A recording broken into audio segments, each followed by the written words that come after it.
What's up with it, y'all? We got a couple new updates on the Sean Diddy Combs case. I hope that you're having a blessed day. There was a little bit of misinformation going around, so I wanted to come to the platform and give you guys the updates so you don't get all in a frenzy, so everybody can know what's going on. Obviously, we know the basics. Sean Diddy Combs convicted, sent to prison.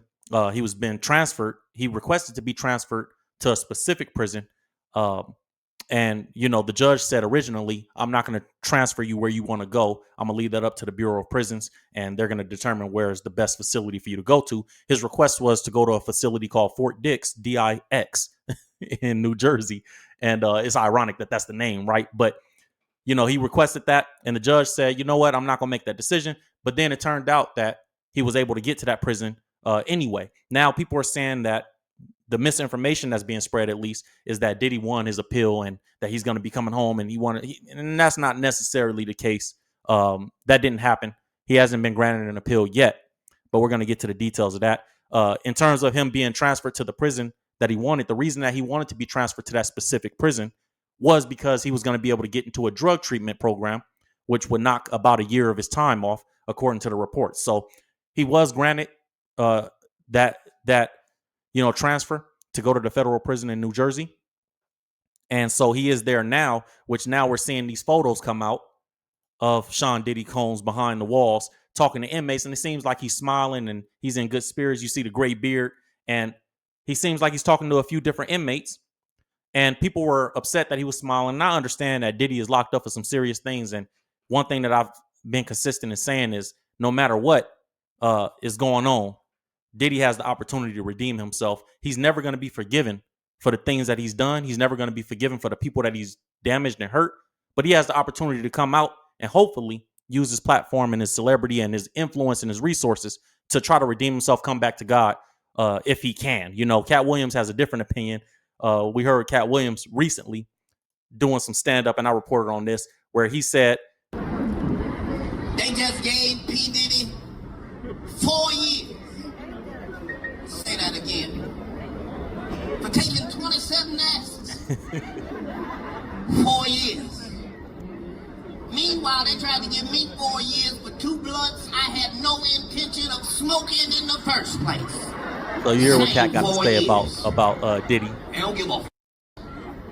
Being an ass-taking devil worshiper is not against the law. That funny, man. They put that man on a whole RICO because they thought he was trafficking for China. They said, bring out the 9 prostitutes. 9 niggas walked out there. That ain't even get the law. Go on and get yourself. Oh, man. Real talk. So we know how Cat Williams said that recently. In terms of Diddy's appeal, people were saying, the judge granted his appeal. And here's what really actually happened, guys. The judge didn't grant the appeal. The judge just granted the expedited appeal. And so what's really going on is Diddy wanted to be able to have his appeal process pushed forward and expedited because he's getting released May 8, 2028, according to the Bureau of Prisons. That's his release date. And so he wanted to expedite it because it takes about a typical 14 to 24 months, I believe I read, to get the appeals process going. And so by that time, he would have already been out of jail or on his way out of jail. He'd only had a few months left. So he was granted to push his appeal schedule forward. In terms of the people that he was standing around in those photos, all these guys. This right here, this guy on the right is a former NBA player, Sebastian Telfair. And it's being reported that Sebastian Telfair is actually in there with Diddy, and that's him right there in that photo. And so he's having a conversation with Diddy, which I read an interesting article, and I'm going to put this on the screen for you guys to see as well, that explained that Sebastian Telfair has some things to say about Diddy when Diddy was going through his case while being locked up. Now, the article says the two men face vastly different timelines for their incarceration. Diddy got 50 months. Sebastian Telfair has a considerably shorter sentence, and he only has about 3 months remaining on his sentence. So he's been in there for a while, obviously. He was in there for a healthcare fraud case, and that's what brought him back to prison. And so he had a violation of his supervised release. That's Sebastian Telfair. Violation of his supervised release demonstrated the ongoing struggles to comply with the legal requirements following his initial conviction. And I think that's interesting as well because Diddy has some supervised release that he's going to be under after he gets out. I think it's 5 years of supervised release. So it's interesting, you know. Sebastian Telfair probably in there telling him, like, hey, bro, when you get out on them papers, you still on parole or whatever you on, make sure you do right. Because look, I'm back in here because of it. So they both recently actually sought out a pardon from Donald Trump. And it looked like neither one of them are going to get that.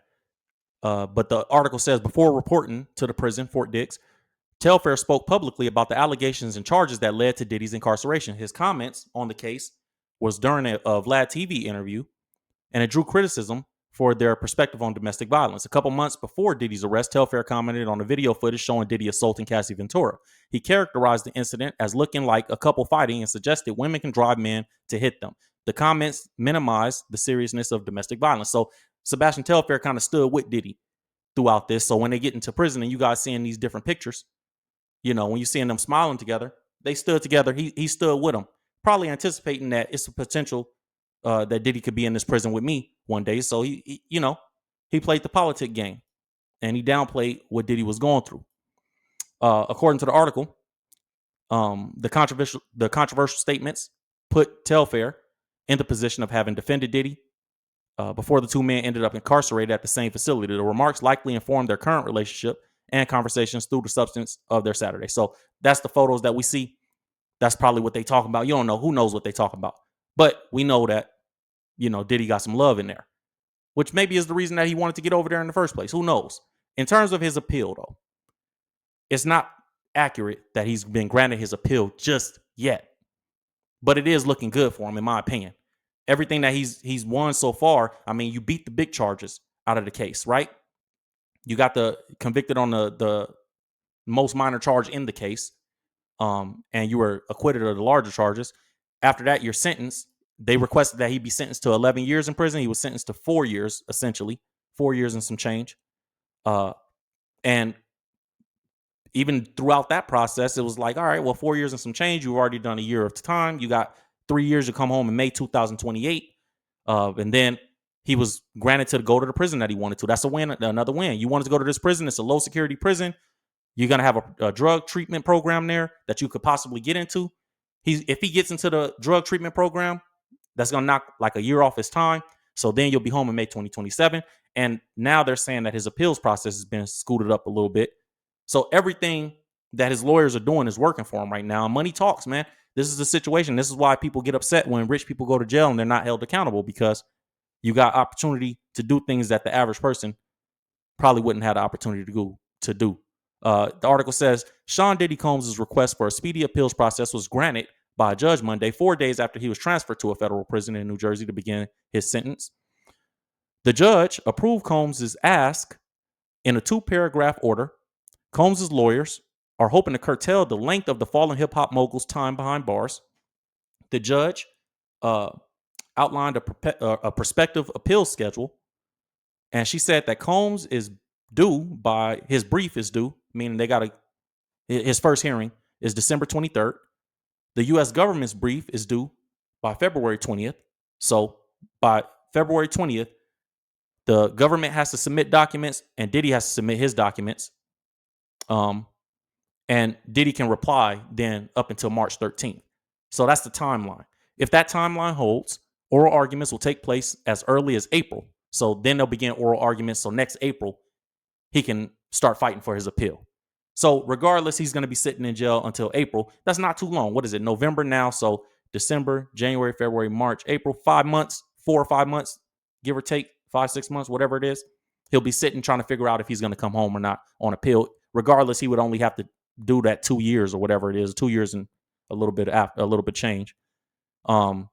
Because May 2028, that's kind of around the corner. So that's his timeline. So he's not actually granted his appeal just yet. But in my opinion, everything that he's going through and everything that he's, overcame so far, as far as the legal system and everything that, we've seen, it looks like he's coming home. I just hope that when he does come home, that he comes home a different person. Obviously, he's going to be watched. He's going to be under supervised release. So I don't know how serious it doesn't seem like the courts and the legal system is trying to do him wrong, or is trying to, get any real justice, to be honest. Like, it's not that if he gets that drug treatment program, which I'm assuming that he's going to get, he's going to do a few months, which is crazy. This dude has done I think he's as bad as he's been as bad as they said he's been, or worse. I think the courts can't even do it justice. Things that we saw in this trial probably can't even do justice to all the things that this dude has done wrong. But money talks, man.